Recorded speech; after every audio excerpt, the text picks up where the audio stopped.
Llegan las claves para descifrar el complejo mundo de la economía. Al contado. En Estados Unidos, la inflación sigue mostrándose correosa, el marco general de la desinflación continúa, pero el cambio está lleno de baches. Si el índice de precios de consumo de enero sorprendió al alza con una desaceleración menor de lo esperado en la tasa general, bajó 3 décimas hasta el 3,1% interanual frente al 2,9% esperado y estancado en el 3,9% en la tasa subyacente, excluyendo energía y alimentos. El indicador de la Reserva Federal, que como lo califican como fetiche en el periódico El Economista, relativo a enero y publicado por la Oficina de Análisis Económico, BEA, del Departamento de Comercio de Estados Unidos, emite las mismas señales. El deflactor del consumo personal, el PCE subyacente, avanzó un contundente 0,4% interanual al mes pasado, la lectura más fuerte en casi un año, frente al 0,1% de diciembre. Este repunte, en línea con el esperado por los analistas, puede obedecer a peculiaridades propias de enero, pero supone una tasa anualizada del 5,2% que no dejará tranquilo al Banco Central, muy lejos aún del objetivo del 2%, y que confirma la tesis que se ha impuesto en las últimas semanas. Los recortes de los tipos de interés no llegarán tan rápidamente. Y para hablar sobre esto estoy junto al presidente de la consultora de CAI Center, Adrián Celaya. Adrián, bienvenido a Radio Sputnik. ¿Cómo estás? Hola Javier, como siempre encantado de estar contigo y con Sputnik. Muchísimas gracias a ti, Adrián. Bueno, Adrián, que eres un especialista en traducir todos estos datos a una realidad más concreta y más tangible, más entendible, ¿no? Voy con algunos más, si te parece, Adrián. Los economistas habían llamado la atención sobre la tasa intermensual subyacente como el mejor indicador de una desinflación repleta de dificultades. El deflactor de consumo personal general desaceleró del 2,6 al 2,4 interanual en enero y el subyacente del 2,9 al 2,8 en tasa interanual por componentes. Los precios de los servicios aumentaron un 0,6% mensual y los de los bienes disminuyeron un 0,2%. Los precios de los alimentos aumentaron un 0,5% y los precios de la energía disminuyeron un 1,4%. Hasta ahora el IPC era el que mostraba un recorrido más abrupto en la desinflación. Por contra, el PCE reflejaba un mayor acercamiento al objetivo del 2%. Bajado a tierra, Adrián, ¿qué significa todo esto? Bueno, dicho brevemente, que la desinflación es el proceso de reducción de la inflación que está centrando los objetivos de la Reserva Federal, pues está yendo más lento de lo que se esperaba. Es decir, sigue avanzando poco a poco la contención de la inflación, pero de forma más lenta de lo que el Banco Central esperaba. Bueno, ya hemos dicho que todo el lenguaje que se aplica alrededor de estos temas, pues bueno, hay que ponerlo de alguna forma entre paréntesis, porque la verdad es que las políticas que se están aplicando durante los últimos años en Estados Unidos, bueno, en teoría son obsesivamente antiinflacionarias, pero en la práctica no lo son. Y no lo son porque lo que está ocurriendo es que normalmente no se está teniendo en cuenta precisamente el impacto de la inflación sobre lo que realmente se está haciendo con los tipos de interés. En teoría, para hacer frente a la inflación hay que subir los tipos de interés, pero claro, hay que subir los tipos de interés reales. No basta con subir los tipos nominales. Si esos tipos nominales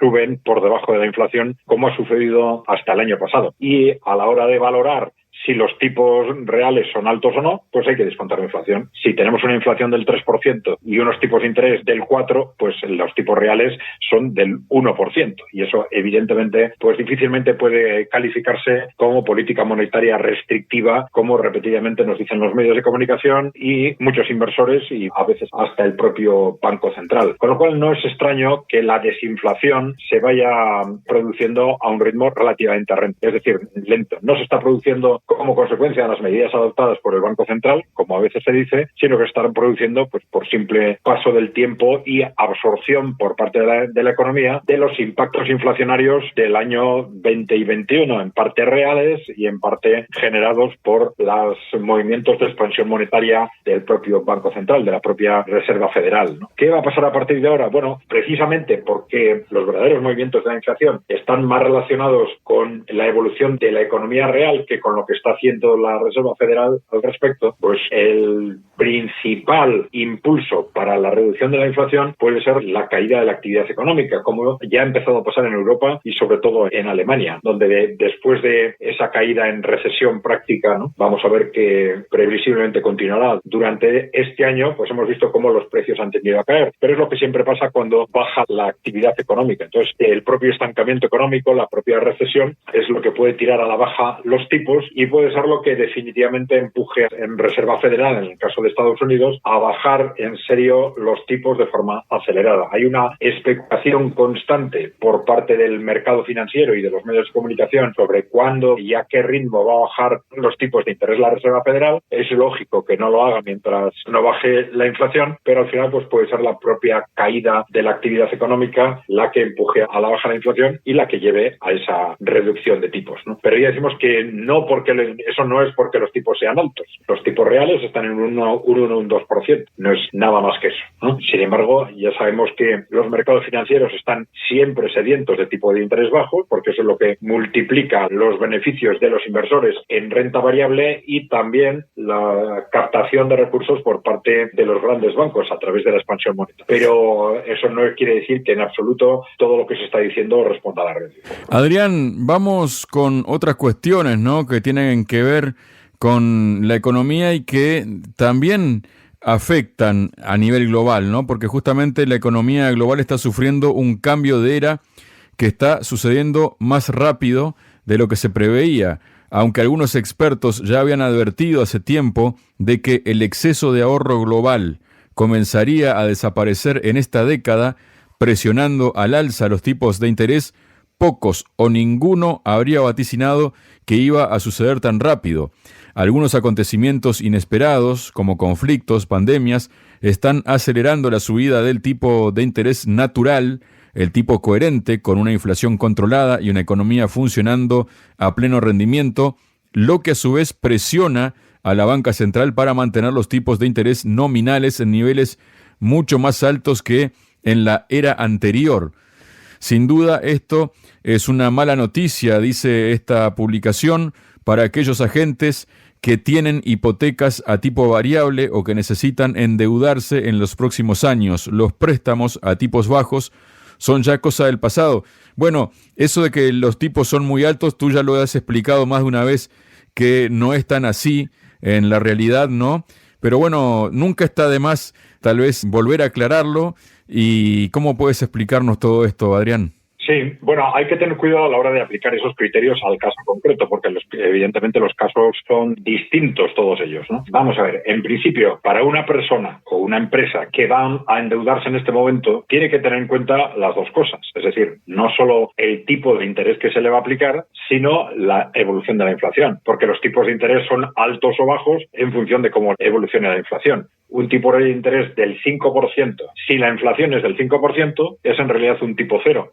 ¿Por qué? Pues porque yo voy a pagar un 5% sobre el capital en base a intereses, pero ese 5% de inflación va a hacer que lo que yo tengo que devolver del nominal del préstamo valga cada año un 5% menos. Con lo cual, en realidad, yo voy a tener que devolver un 5% menos. Es decir, lo que pago por intereses del 5% se compensa con el menor valor de lo que tengo que devolver. Por eso se habla de tipo de interés real como el tipo de interés nominal menos la inflación. Pero claro, eso luego se aplica de forma distinta a cada caso. Por ejemplo, el que ese préstamo que tengo que devolver vaya a valer un 5% menos como consecuencia de la inflación, en mi caso concreto, depende de cómo evolucionen mis ingresos, ¿no? Es decir, si mis ingresos evolucionan de acuerdo con la inflación, efectivamente yo me estoy beneficiando de que luego tengo que devolver un 5% menos, ¿no? Si mis ingresos están congelados y no evolucionan a nivel de la inflación, pues no me beneficio de eso, ¿no? La carga para mí es la que es, independientemente de cuál sea la inflación del mercado, ¿no? Eso por un lado. Luego, la forma de la modalidad del préstamo evidentemente tiene que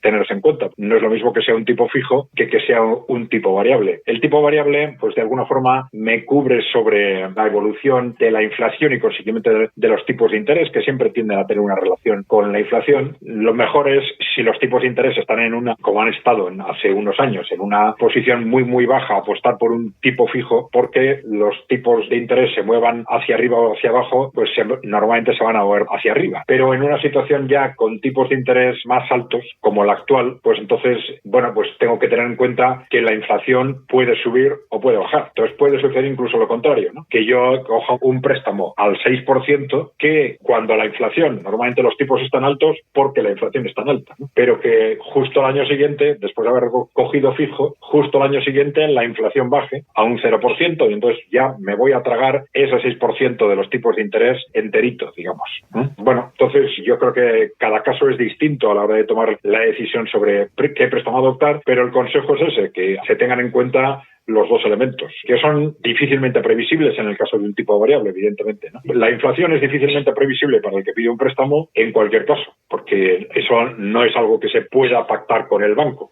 Respecto al tipo de interés, sí puedo pactar el interés, pero eso no me libra de que la inflación baje y yo asuma costes reales superiores a lo previsto. Bueno, yo creo que es eso lo que de una forma sintética se puede decir en general a todo tipo de personas o empresas que en este momento vayan a pedir un préstamo. Depende también de cuáles serán su disponibilidad de recursos, ¿no? Si yo tengo, y también cómo esté pactado el ir amortizando el préstamo. Si tengo, por ejemplo, amortización progresiva y yo tengo ahora recursos justos, pues no me importa que esa compensación con la inflación se vaya a producir en el futuro. Lo que me importa es que lo que tengo que pagar por intereses a corto plazo pues no me ahogue, ¿eh? O que no se me suponga una carga excesiva, ¿no? Pero bueno, yo creo que sintéticamente estas pueden ser las dos variables. Es decir, en un préstamo hay que tener en cuenta, por un lado, el dinero que yo le voy a tener que pagar al banco directamente como intereses, y por otro lado, que lo que le voy a tener que devolver como amortización tiene un valor real que va a depender de cómo evolucione la inflación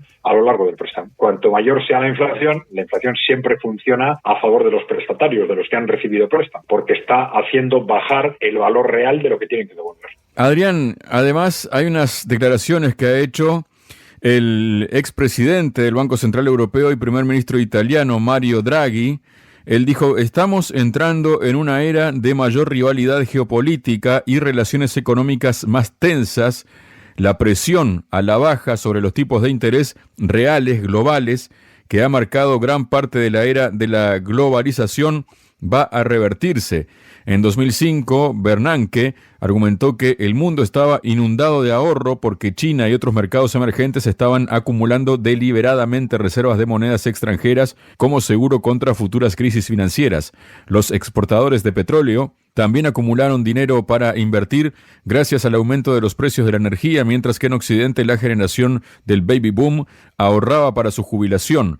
El exceso de ahorro dominaba el mundo sin lugar a dudas, lo que deprimía los tipos de interés reales. Los datos recopilados por el fundador de Hanover Provident, Robert Dugger, y por los economistas de la Reserva Federal de Chicago, Robert Barsky y Matthew Easton, sugieren que el exceso de ahorro alcanzó ya su punto máximo hace algunos años. Sin embargo, su impacto quedó enmascarado por las políticas especialmente laxas que la Reserva Federal y otros bancos centrales adoptaron al salir de la crisis financiera de 2007-2009.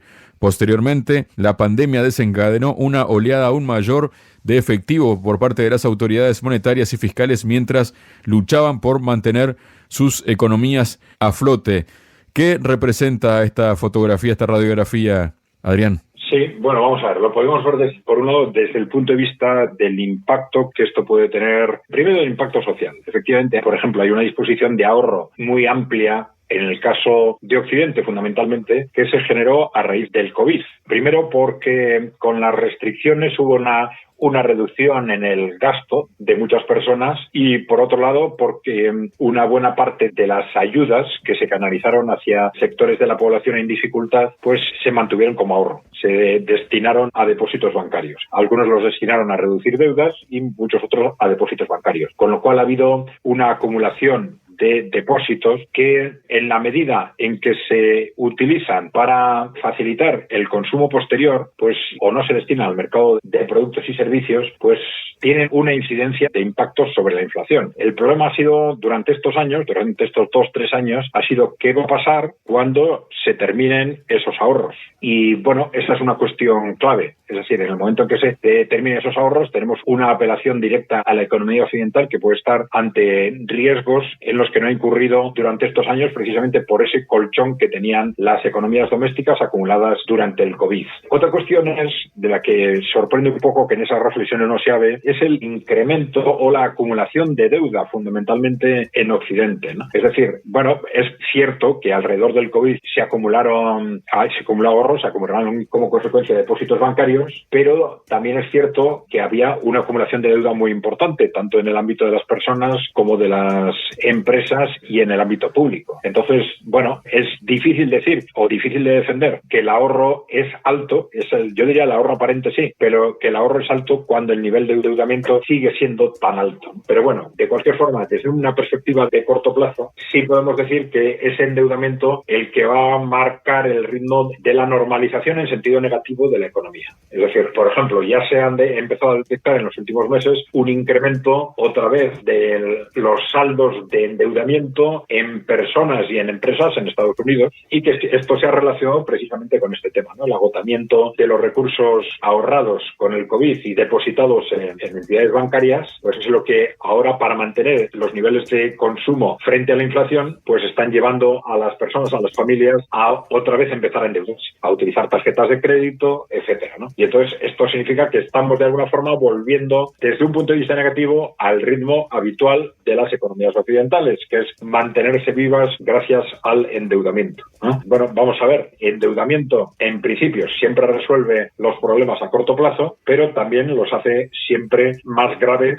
a largo plazo, hace más graves los problemas de fondo. Y esto nos sitúa una vez más ante la necesidad de que el conjunto del mundo, pero bueno, porque por ejemplo también China tiene una importante deuda acumulada, pero tiene unas características distintas porque está fundamentalmente destinada a inversión. Entonces la cuestión allí más que bien es la calidad de esa inversión, y es difícil que problemas de gestión de deuda en China generen crisis económicas porque primero es deuda interior, con lo cual hay unos que pagan y otros que reciben, todos ellos en el interior, y segundo está gestionada fundamentalmente a través de bancos públicos, lo cual puede facilitar a los gobiernos gestionar, digamos, la salida de esas potenciales crisis, de esas potenciales burbujas, gestionarla adecuadamente en el tiempo. Claro, es distinto el caso de Occidente, donde el riesgo de incurrir en nuevas crisis como consecuencia del endeudamiento es constante. Y bueno, esto parecía después del COVID quizás estarse de alguna forma amortiguando como consecuencia de ese colchón que disponían las economías familiares, pero todo hace indicar que efectivamente una vez que se agota ese dinero de los depósitos, pues se entra otra vez en una dinámica de endeudamiento que vamos a ver hasta dónde llega.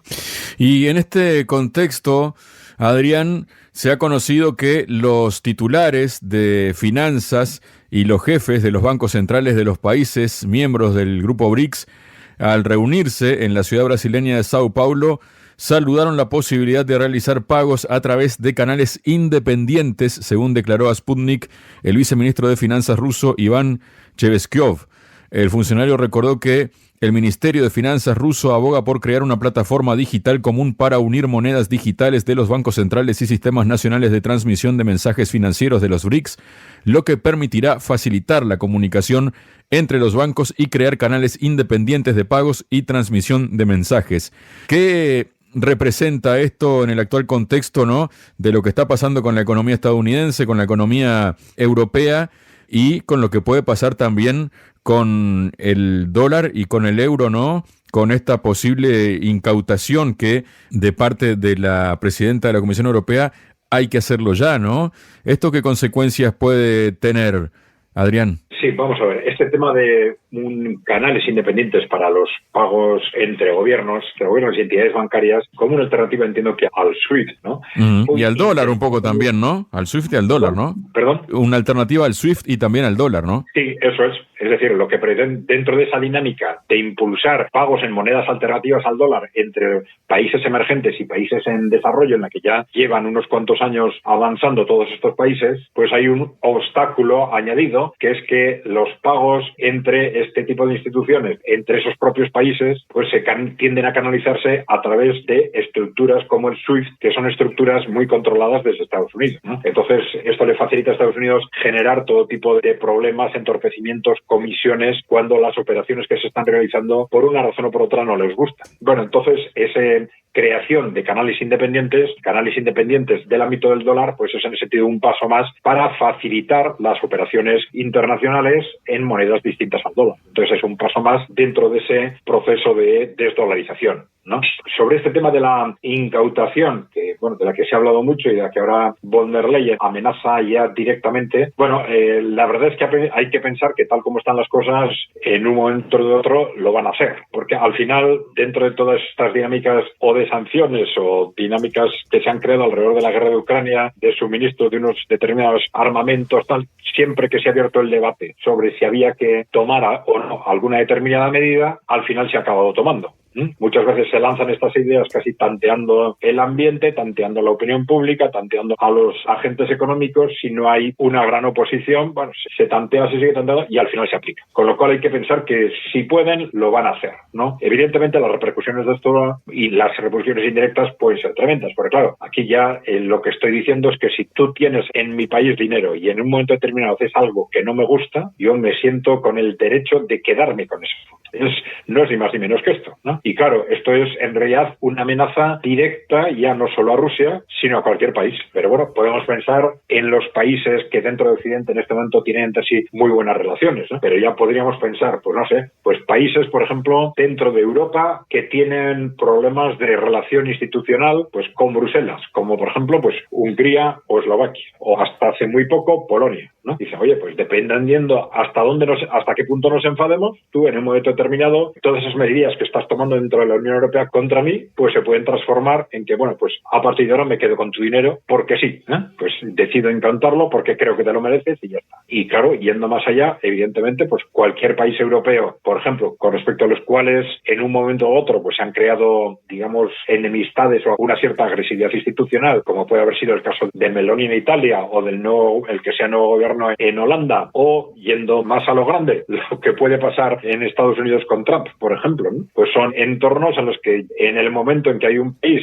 que no hace lo que yo quiero hacer, son medidas que se pueden adoptar incluso con países que no respetan nuestras políticas de sanciones. Puedo ir más allá, ya no es solo Rusia, puedo decir, bueno, los países que no acaten nuestras políticas de sanciones, les empezamos a incautar el dinero que tienen en Europa. Claro, eso es un auténtico hachazo sobre las relaciones comerciales internacionales, porque supone una pérdida de confianza total, ¿no? Supone el que ya nadie se va a atrever a poner dinero en otro país, salvo en circunstancias muy concretas, ante el miedo de que ante un determinado cambio político, un determinado cambio de orientación en cualquiera de los dos países, pues se tome una decisión de apropiarse de ese dinero. Bueno, es algo que desde el punto de vista no solo del derecho internacional, de las normas internacionales de convivencia, del comercio y de la economía internacional en general, es algo impresentable, ¿no? Y absolutamente absurdo y desde luego incomprensible desde el punto de vista de medio y largo plazo, solo entendible en ese contexto de pánico en el que parece que en este momento viven las élites europeas, ¿no? O por lo menos una parte de ellas, ¿no? Muchas gracias, Adrián. Muy bien, Javier, pues gracias a ti y gracias a Sputnik. En Radio Sputnik, Al Contado, el cable a tierra de la economía global.